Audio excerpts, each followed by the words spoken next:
जाति से वैश्य थे। इनके माता पिता दोनों अंधे हो गए थे। बड़ी सावधानी और श्रद्धा से ये उनकी सेवा करते थे और उनकी प्रत्येक इच्छा को पूरी करने का प्रयत्न करते थे। इनके माता पिता की इच्छा तीर्थ यात्रा करने की हुई। इन्होंने एक कांवर बनाई और उसमें दोनों को बैठाकर कंधे पर उठाए हुए यात्रा करने के लिए ले गए। ब्राह्मण के लिए तो भिक्षा मांगकर जीविका निर्वाह कर लेने की विधि है, किंतु दूसरे वर्ण के लोग यदि दरिद्र हैं और तीर्थ यात्रा कर रहे हैं तो बिना मांगे जो कुछ अपने आप को दे देता था उसी से रह लेते थे। लेकिन श्रवण कुमार तो वन से कंद मूल फल ले आया करते थे, उसी से अपने माता पिता तथा अपना भी काम चला लेते थे। दूसरों का दिया हुआ धन भी वे ले लेते थे। इसी प्रकार यात्रा करते हुए अयोध्या के समीप जब वे पहुँचे, महारात्रि के समय माता पिता को प्यास लगी। श्रवण कुमार पानी लेने के लिए अपनी तुम्बा लेकर सरयू तट पर गए। तुम्बा जानते हो किसे कहते हैं? जो लोटा होता है उसमें टोटी लगी होती ना।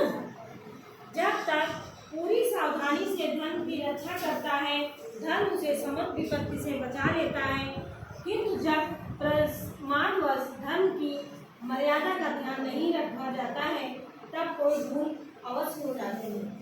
उसका परिणाम भी सामने आता है। धर्मशास्त्र की आज्ञा है, युद्ध को छोड़कर अन्य कहीं भी हाथी को मारना पाप है।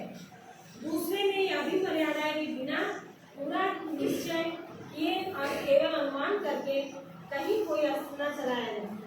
महाराजा दशरथ उस समय आखेट के लिए निकले थे। उन दिनों अयोध्या के समीप जंगल में ही वे आए थे।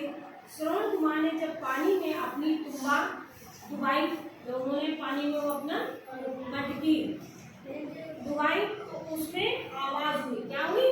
आवाज हुई। उसी आवाज को सुनकर राजा दशरथ ने समझा कि कोई जानवर पानी पीने आया है। उन्होंने आवाज भेदी बाण, ये कहते हैं ना, आवाज सुनकर के उन्होंने बाण चला दिया। और आवाज सुनकर जैसे ही बाण चलाया तो क्या हुआ? किसको लगा बाण? हाँ, श्रवण कुमार को बाण लग गया और बाण जाकर श्रवण की छाती में लगा और वह चीख कर गिर गया। महाराज जब उसका शब्द सुना तो एक देखा कि निर्दोष बालक जमीन पर पड़ा हुआ है, उसकी जटाएं लंबी है और पानी का पात्र गिरा पड़ा है, उसके शरीर में धूल है और खून से लथपथ उसका शरीर था। महाराज ने उसको देखकर कहा, राजन, यदि मैंने कोई अपराध किया है तो आप मुझे क्षमा करें। उसने कहा, आपने मुझे क्यों मारा? मेरे माता पिता बूढ़े हैं और अंधे हैं, मैं उनका अकेला सहारा था और उनके लिए पानी लेने आया। वे मेरी प्रतीक्षा कर रहे हैं। उन्हें क्या पता कि मैं यहाँ पड़ा हूँ? पता लग जाए तो वे चल भी नहीं सकते हैं। मुझे